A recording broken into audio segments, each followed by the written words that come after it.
हाय friends, मैं हूं Manav. Welcome to movie शूवी। क्या हाल चाल है? बहुत बढ़िया है। मेरा भी बहुत बढ़िया चल रहा है यार। बैक टू बैक कुछ ना कुछ दिखते चले जा रहे हैं और कुछ ना कुछ चीजें अच्छी आती हैं, कुछ बुरी आती हैं। बुरी तो आई थी मरीच भाई साहब, क्या पिक्चर थी यार वो।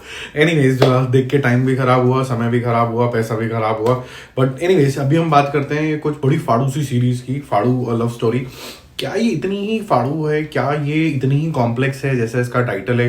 क्योंकि सिनेमैटिकली तो आपको बहुत बढ़िया लगने वाली है। ये एक एक सीन, गंदगी का नाली तक का, सॉरी टू से दिस थिंग, आपको बहुत ब्यूटीफुल लगने वाला है। थोड़ा पोएटिक है उस सेंस के अंदर।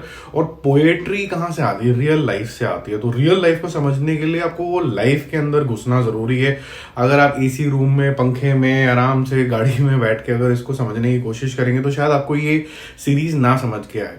देखो क्या होता है कि जब आप अपने हालातों से लड़ रहे होते हो ना, तो कोई अलग तरीके की शक्ति चाहिए होती है। और वो शक्ति कभी कभी आपको रास्ते से भी भटका सकती है, इन अ सेंस दैट आपको कभी कभी ऐसा हो सकता है कि आपकी मोरालिटीज को कॉम्प्रोमाइज करके आगे बढ़ना पड़ सकता है, क्योंकि आप सोचते हो कि आपको अनशैकल करना है चीज़ों को, तभी आप सक्सेसफुल हो पाओगे। तो कहानी कुछ अभय की है, जो कि ऐसी अनशैकल करना चाहता है। प्रवीण गुलाटी ने बहुत अच्छा तरीके से एक ऐसे बैलेंस इंसान का रोल प्ले किया जो कि ग्रे है। और यहाँ मैं पॉज दूंगा कि ग्रे कैसे है, उसको एक्सप्लेन करेंगे।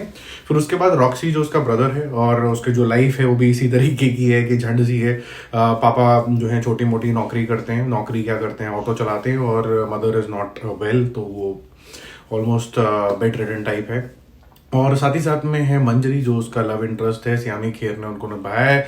और ये दिखाया जाता है कि चाहे आप गरीबी से भी आए गए हो, लेकिन जो आपकी बैकग्राउंड है, जिस तरीके से आपकी परवरिश हुई है, जिस एटमॉस्फेयर में आप पले बड़े हुए हो, वो आपकी जो चॉइसेस है जीवन को लेके और जो नजरिया है जीवन को लेके, वो काफी ज्यादा गवर्न करती है। ये दोनों चीजें हमें दिखती हैं अभय और मंजरी के अंदर, जो इंसिडेंटली एक ही कॉलेज के अंदर, मुंबई के अंदर मिलते हैं। और उसके बाद फिर उनकी लव स्टोरी जो होती है वो आगे जाती है। बट जो उनका नजरिया है लाइफ को लेके, वो आपको बहुत ड्रामेटिकली इसलिए डिफरेंट लगता है क्योंकि अभय जिन सर्कमस्टेंसेस से निकल के आया है, और क्योंकि he is a boy and he has to take care of the family and he is become too ambitious because he takes everything on himself कि मुझे आगे लेके जाना है।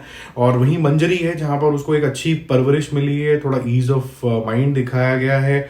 और जब वो बॉम्बे आती है तो फिर उसको ऐसा लगता है कि हर चीज के अंदर कुछ ना कुछ एक ऐसी पॉजिटिव स्पार्क ढूंढो जो आपको एक जीवन के को एंजॉय करने का, छोटी छोटी बातों में एंजॉय करने का आपको कुछ ना कुछ रीजन दे दे।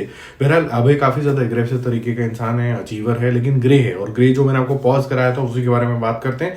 ये ग्रे ऐसा नहीं है कि आप जब बोलते हैं कि आदमी थोड़ा सा ठीक नहीं है तो अब ये विस्की भी पिएगा, अब ये नाच गाना भी देखने चला जाए, जो टिपिकल विलन की कहानी हुआ करती थी। ये ग्रे इज नॉट ब्लैक। यहाँ पर आपको वो लव करता हुआ, कंसर्न दिखाता हुआ, not only for Manjari but कहीं ना कहीं अपनी फैमिली, और वो काफी लेयर्ड तरीके से अपना कंसर्न दिखाता है। और रॉक्सी, जो उसका बड़ा अच्छा सा रिलेशनशिप दिखाया गया, रॉक्सी मतलब उसका ब्रदर जो हमेशा ही टुन रहता है पी के। तो ये काफी सारी चीजें आपको दिखाता है कि वो कहीं ना कहीं डीप डाउन उसके अंदर वो कंसर्न्स हैं, लेकिन इतना एम्बिशन होने के बाद कि वो दिखता नहीं है। जैसे सूरज बहुत तेज है, आपने एक चश्मा पहन लिया तो आपको लगा कि इवनिंग है, और उस इवनिंग के चलते आप बिल्कुल बड़ी धूप में घूमते चले जा रहे हो, आपको कोई परेशानियां नहीं दिख रही हैं। ऐसे ही एक ग्रे शेड का इंसान है अभय, जिसको ऐसा लगता है कि वो सब कुछ अचीव कर सकता है, उसको अपनी लिमिटेशंस कुछ भी नजर नहीं आती हैं, जिसकी वजह से उसको मोरालिटीज को छोड़ के, अपने सही चीजों को छोड़ के वो कुछ भी कर सकता है। अब मुद्दा ये आता है कि क्या मंजरी उसका साथ देगी कि नहीं देगी इस एंडेवर के अंदर, वो आप सीरीज के अंदर देखोगे। और क्वेश्चन ये भी उठेगा कि क्या अभय को कभी अपनी गलतियों का एहसास होगा कि नहीं होगा? क्या ये गलतियां इतनी आगे तक पहुंच जाएंगी कि it is a point of no return? क्योंकि हमने बहुत सारी क्राइम सीरीज के अंदर भी ये देखा है, जो कि ऐसा पॉइंट आ जाता है, एक जंक्शन आ जाता है कि there is a point of no return. तो ऐसा भी देखने को मिलता है और ज्यादातर ऐसा ही होता है। तो क्या इसके लिए पॉइंट ऑफ रिटर्न होगा कि नहीं होगा, ये आप सीरीज में देखना। मुझे ऐसा लगता है कि सही सीरीज जो है काफी ज्यादा गंभीर है, लेकिन ये काफी सारे मुद्दों पे बात करती है। तो जरूरी नहीं कि हर जना इजीली से रिलेट करेगा। लोग फाड़ू और लव स्टोरीज उनके अंदर घुसेंगे, फिर उसके बाद वो धीरे धीरे शिफ्ट होती चली जाएगी एंडेवर्स ऑफ अभय, देन उसकी क्राइम की दुनिया। नॉट क्राइम लाइक कि कोई बहुत ज्यादा इस तरीके का क्राइम दिखा रहे हैं, कट्टे चल रहे हैं, गोलियां चल रही है, वैसा वाला नहीं, बट इट इज क्राइम। और उसके बाद का एक सेटलमेंट पीरियड है, वो भी एक क्रिटिकल पीरियड हो जाता है। तो ये जो शिफ्ट है, स्टोरी की ट्राइजेक्ट्री है, ये बहुत लंबी है, 11 एपिसोड एपिसोड के अंदर आती है, और उतनी पेशेंस होना उनके किसी के जीवन के अंदर घुस जाना, और ऐसा भी कुछ ड्रामेटिक हर एक एपिसोड में ना होना, वो थोड़ा सा डाउन साइड है।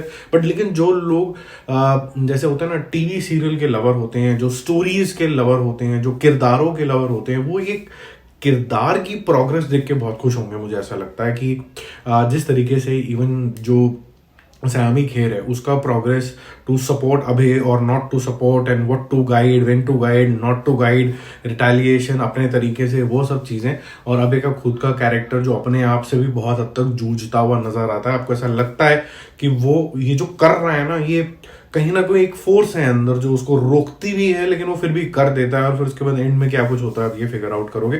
तो मुझे काफी लेयर्ड लगी ये सीरीज, जिसकी वजह से मैं इसको मूवी शूवी जो स्कोर दूंगा वो दूंगा 8/10। ये हर एक के लिए नहीं है, मैं पहले बता दूं, ये उन्हीं को फाड़ू लगेगी जो लोग स्टोरी में, किरदारों में इन्वेस्ट होना चाहते हैं, और वो बहुत ज्यादा ड्रामेटिक चीजें कि हर एपिसोड के बाद ये आ जाए, वो आ जाए, और ऐसा हो जाए, वैसा हो जाए, में बिलीव नहीं करते। और रियलिटी में जब आप बिल्कुल घुस जाते हो कि जैसे यहाँ पर समा दिखाया गया है स्लम्स का, उनकी परेशानियां क्या होती हैं, और अगर एक ऐसा इंसान जो स्लम के माइंडसेट से ऐसे धीरे धीरे ऊपर जा रहा है और बहुत जल्दी जा रहा है, तो जो एडजस्टमेंट पीरियड है कि एक अमीरी से गरीबी वाला, गरीबी से अमीरी वाला, सॉरी, तो वो जो एडजस्टमेंट है वो इतना आसान ऑर्गेनिक नहीं होता, और वो कोई ऑर्गेनिक नहीं होता है तो काफ़ी ज़्यादा रिपल्स क्रिएट होते हैं। बाकी जल्दी मिलते हैं यार और रिव्यूज़ और अपडेट्स के साथ। Don't forget to subscribe the channel if you are new here.